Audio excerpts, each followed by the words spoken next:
My name is Manish, and today we'll learn how to change the font size in Eclipse.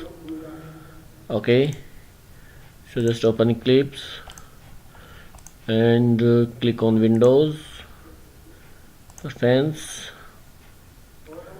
type here font, colors and fonts. Click on the basic.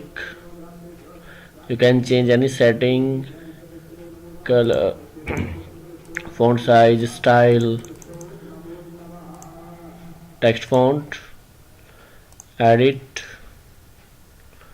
and now change this 16 and bold. Okay,